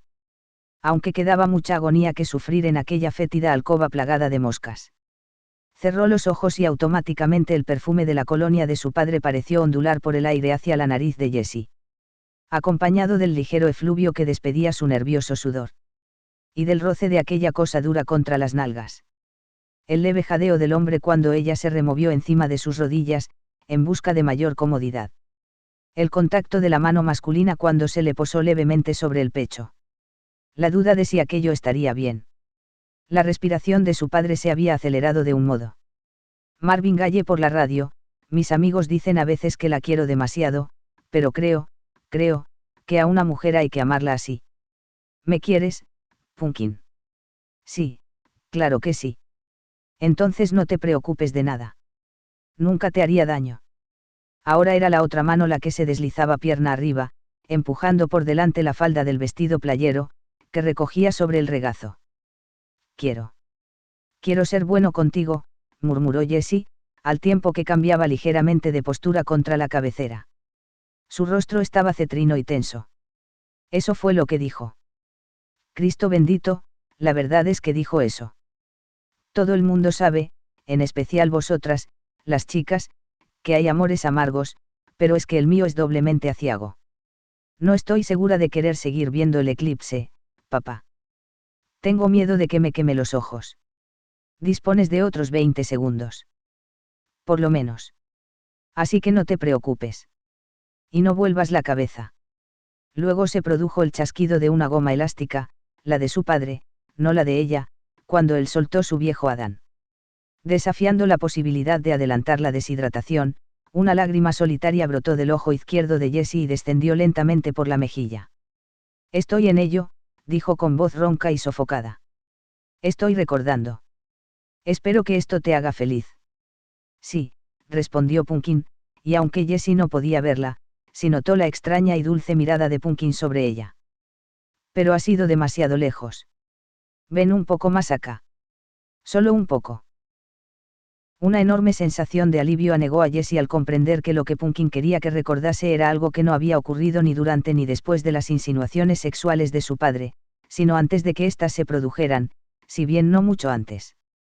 Entonces, ¿por qué tengo que rememorar el resto de ese espantoso viejo asunto? Supuso que la respuesta era bastante evidente. Tanto si tenía una sardina como si tenía 20, no había más remedio que abrir la lata y mirarlas, una tenía que oler aquel nauseabundo hedor a pescado.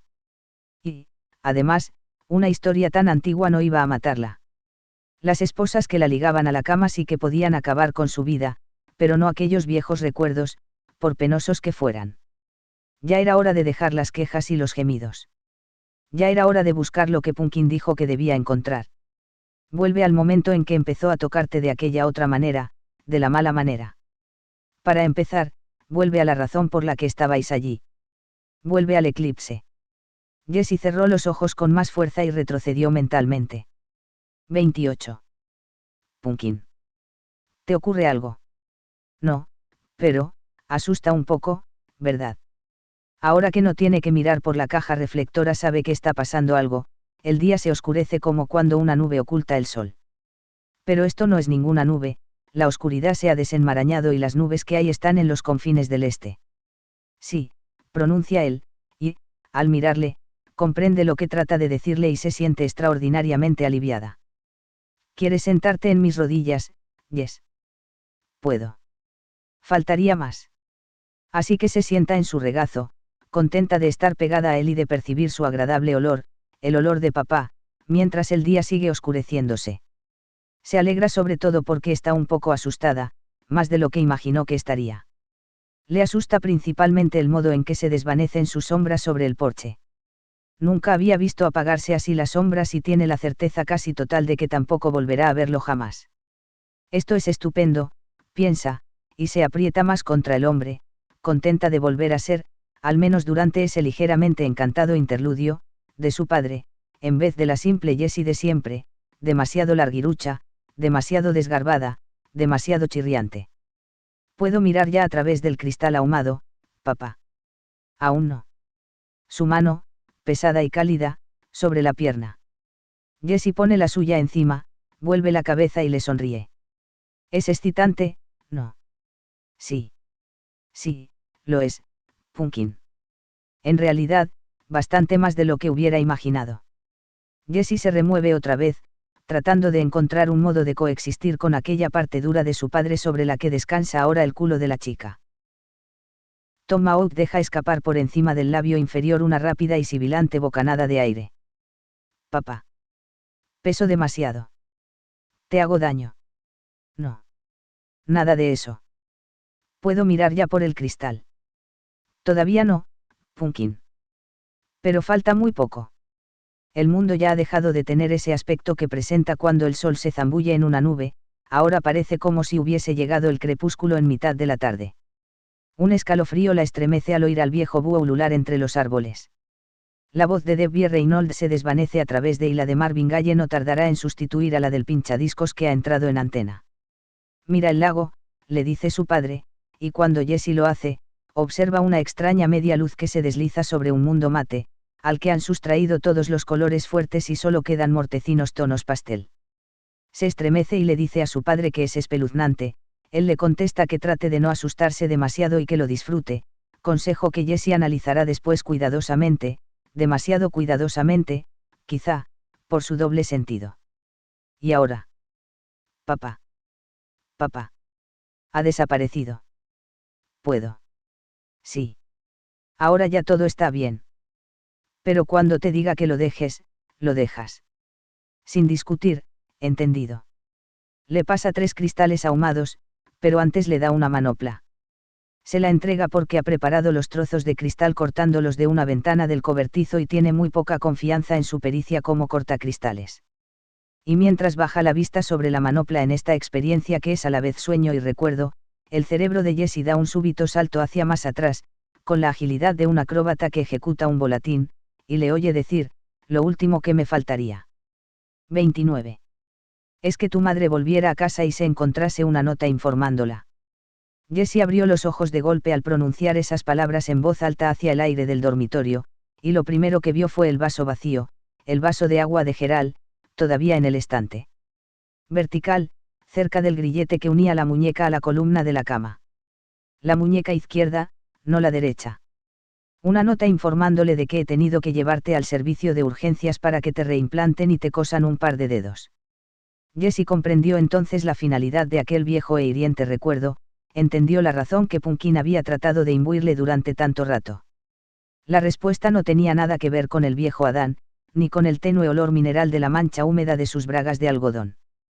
Todo estaba relacionado con la media docena de trozos de cristal sacados de entre la desmigajada masilla de la ventana de un cobertizo. Había perdido el tarro de crema Nivea, pero aún le quedaba, por lo menos, otra fuente de lubricante, no. Otro camino para rezumarse en le quedaba la sangre. Hasta que se coagulaba, la sangre era casi tan resbaladiza como el aceite. Va a dolerte de un modo endemoniado, Jessie. Sí, claro que iba a dolerle infernalmente. Pero creía haber oído o leído en alguna parte que en las muñecas se encontraban menos nervios que en muchos de los puntos vitales del cuerpo, tal era el motivo por el que hacerse un corte en las muñecas, especialmente en una bañera llena de agua caliente, fue siempre uno de los sistemas de suicidio preferidos, desde las fiestas que los togados patricios celebraban en Imperial. Además, ya estaba medio atontada. Ya estaba medio atontada cuando, para empezar, le permití que me pusiera esto en las muñecas, gruñó Jessie. Si te haces unos cortes demasiado profundos, morirás desangrada como aquellos antiguos romanos. Sí, claro que moriría así. Pero de no hacerse ningún corte, seguiría tendida en la cama hasta morir de algún ataque o deshidratada, o hasta que llegase por la noche su viejo amigo del maletín de huesos. Vale, dijo. Le latía el corazón con bastante intensidad y, por primera vez en varias horas, estaba completamente despierta. El tiempo reanudó la marcha con un traqueteo, como un tren de carga que trasladan de una vía muerta al carril principal. Muy bien, es un argumento la mar de convincente. Escucha, intervino una voz en tono apremiante, y Jessie se dio cuenta, asombrada, de que era la voz de Ruth y de se habían fundido en una, al menos de momento. Escucha con atención, Jessie. Estoy escuchando, dijo a la habitación vacía. También estaba mirando. Miraba el vaso. Un vaso perteneciente a un juego de 12 que había comprado en Sears 3 o 4 años antes. 6 de ellos ya estaban rotos. Pronto habría otro. Tragó saliva e hizo una mueca. Fue como tratar de engullir una piedra envuelta en franela que tuviese alojada en la garganta. Escucho muy atentamente, créeme. Porque una vez emprendas la operación, no podrás interrumpirla. Todo ha de desarrollarse rápidamente, tienes el organismo muy deshidratado. Y recuerda una cosa, aun en el caso de que todo se tuerza. No dejará de funcionar, concluyó Jessie. Y era cierto, no. La situación había adquirido una sencillez que, dentro de su espectral estilo, resultaba elegante. No quería morir desangrada, claro, ¿quién iba a quererlo? Pero sería mejor que la creciente virulencia de los calambres y la sed. Mejor que él. ¿Qué eso? La alucinación. Fuera lo que fuese. Se pasó la reseca lengua por los resecos labios y volvió a sus fugaces y confusos pensamientos. Trató de ordenarlos como hiciera anteriormente, cuando disponía la estrategia para coger el tarro de crema facial que ahora estaba caído inútilmente en el suelo, junto a la cama. Comprobó que pensar le costaba muchísimo trabajo. Seguía oyendo fragmentos de Untuoso, aquel blues, seguía oliendo el perfume de la colonia de su padre, seguía notando aquella cosa dura contra sus nalgas. Y estaba Gerald. Gerald parecía hablarle desde el suelo. Va a volver, Jessie. Nada de lo que puedas hacer podrá impedirlo. Te dará una buena lección, mi bella y soberbia dama. Lanzó una rápida ojeada hacia Gerald y luego se apresuró a fijar la vista en el vaso.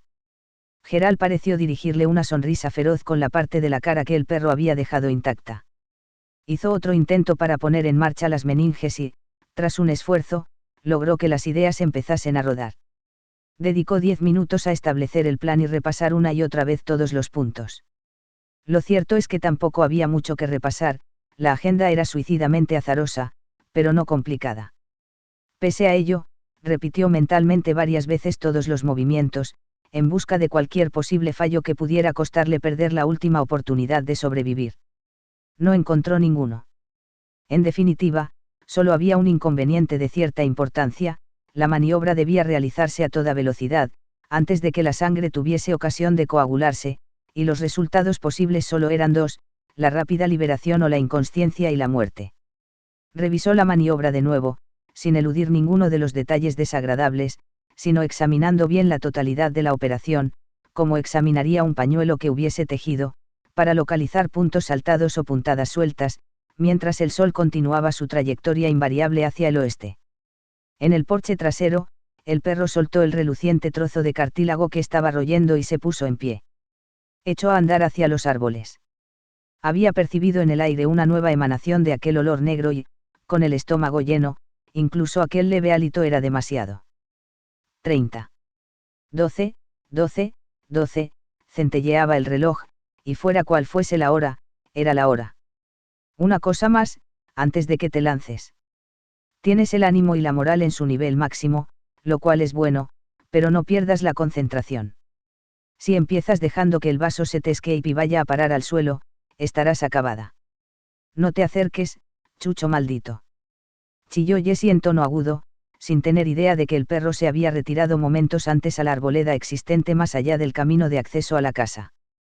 Titubeó unos segundos más, mientras consideraba la conveniencia de dirigir otra plegaria, pero acabó llegando a la conclusión de que ya había rezado todo lo que tenía que rezar. Ahora iba a depender de sus voces, y de ella misma. Alargó la mano derecha hacia el vaso, sin el cuidado que empleó en su exploración anterior. Parte de ella, probablemente la parte que tanto apreciaba y admiraba a Ruth Neary, comprendía que el acabado feliz del trabajo dependería de la eficacia con que levantara y descargara el martillo más que del cuidado y la cautela. Ahora he de ser, pensó Jessie, con una sonrisa.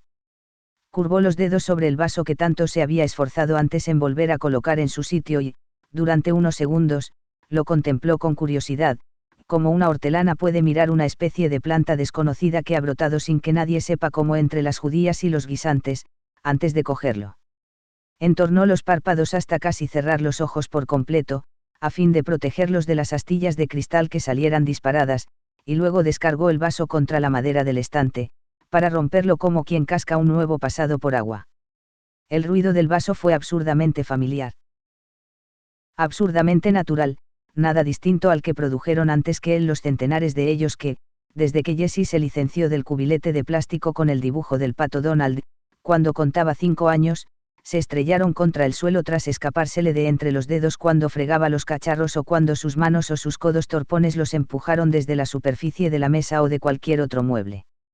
El mismo chasquido de siempre, ninguna resonancia insólita que indicara que había emprendido una misión especial en la que arriesgaba la vida para salvarla.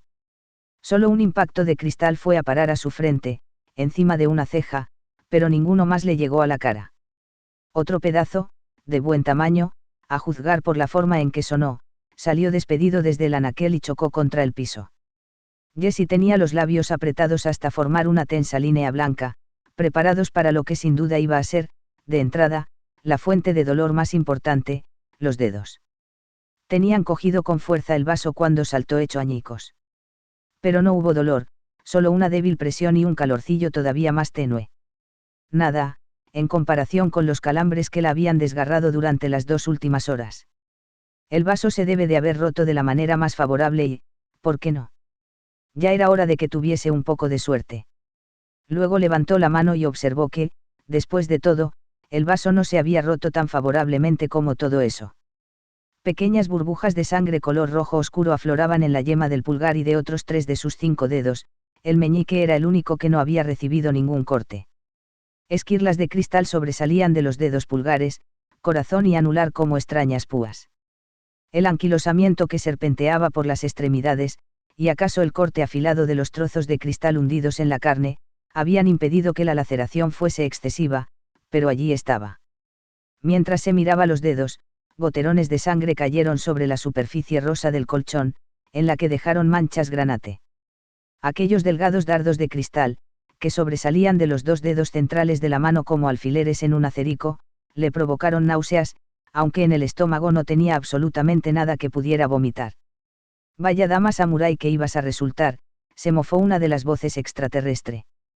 Pero es que son mis dedos, protestó Jessie a gritos. ¿No los ves? Son mis dedos. Sintió removerse el pánico en su interior, lo obligó a retroceder y volvió a centrar su atención en el trozo de vaso que conservaba en la mano. Era un fragmento curvado, probablemente una cuarta parte de la pieza y su parte lateral estaba rota en 2 lisos arcos. Los filos se unían en una punta que lanzaba reflejos crueles al recibir el sol de la tarde. Una rotura positiva que, quizá, si pudiera reunir valor suficiente. A Jessie, aquella curvada espina de cristal le parecía un arma fantástica, propia de cuento de hadas, una minúscula cimitarra, algo que llevaría a la batalla, bajo su seta, un duendecillo guerrero. Tu cerebro desbarra, querida, dijo Pumpkin. ¿Crees que te puedes permitir ese lujo? La respuesta, naturalmente, era negativa. Jessie volvió a dejar en el estante el trozo que venía a ser una cuarta parte del vaso de agua, poniendo buen cuidado en posarlo en un punto donde pudiera recuperarlo fácilmente, sin necesidad de ejecutar arduas contorsiones. Quedó con la parte abombada hacia abajo y la punta de cimitarra al aire. El sol arrancó a aquella punta el chispazo de un destello. Jessie pensó que le serviría perfectamente para el acto que venía a continuación, solo era cosa de ir con ojo y no precipitarse. Si no obraba con tiento, era probable que tirase el cristal de encima del estante o que estropease aquella fortuita hoja de cuchillo. Ten cuidado, aconsejó. No tendrás que hundirlo mucho, si andas con ojo, Jessie. Solo has de suponer. Pero el resto de la idea, que vas a cortar un trozo de asado de vaca, no parecía muy positivo, de modo que la detuvo en seco, antes de que el filo se hundiera más. Levantó el brazo derecho, extendiéndolo hasta que la cadena de las esposas se tensó casi del todo y la muñeca quedó un poco por encima del rutilante garfio de cristal. Le entraron unos deseos locos de eliminar de encima del anaquel el resto de los cristales sembrados sobre la superficie, tenía la sensación de que estaban allí aguardándola como un campo de minas, pero no se atrevió a hacerlo. Después de la experiencia con el tarro de Nibia, no. Sí, accidentalmente echase fuera del estante el trozo de cristal en forma de hoja afilada, o lo rompiese, tendría luego un trabajo ímprobo para rebuscar y encontrar un sustituto aceptable. Tantas precauciones le parecían surrealistas, pero ni por un segundo se dijo que fueran innecesarias. Para salir de aquel aprieto tendría que sangrar mucho más de lo que estaba sangrando. Hazlo tal como lo tienes previsto, Jessie, ni más ni menos, y no te acobardes. Nada de acobardarse, convino Jessie, con su áspera voz de arena en las ruedas dentadas. Extendió los dedos y agitó la mano, con la esperanza de que se le desprendieran las esquirlas de cristal que tenía clavadas. Lo consiguió en buena parte, solo se le resistió la del pulgar, hundida profundamente en la carne blanda, al otro lado de la uña. Decidió dejarlo y tirar adelante con el resto de la operación. Lo que pretendes hacer es un disparate total, le dijo una voz nerviosa. No era extraterrestre, era una voz que Jessie conocía muy bien. Era la voz de su madre. No me extraña, te comprendo, es la exageración típica de Jessie Maud, y si te he visto cargar la mano una vez, te he visto cargarla miles de veces. Reflexiona, Jessie, ¿por qué cortarte y exponerte a quizá morir desangrada? Alguien vendrá a rescatarte, otra cosa es simplemente inconcebible. Morir en la casa de verano de una. Morir esposada. Eso es ridículo a todo serlo, te lo digo yo. Levanta el ánimo y olvida tu naturaleza de Worika, aunque solo sea por una vez. No te cortes con ese cristal. No lo hagas. Era su madre, no cabía la menor duda, el remedo no podía ser más abracadabrantemente perfecto.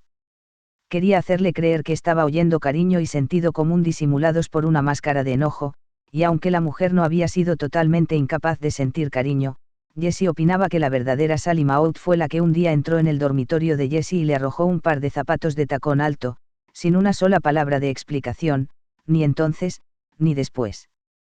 Además, todo lo que había dicho aquella voz era mentira. Una mentira espantosa. No, dijo. No aceptaré tu palabra. No va a venir nadie, salvo el individuo de anoche. No me acobardaré. A continuación, Jessie bajó la muñeca derecha hacia el centelleante filo de la hoja de cristal.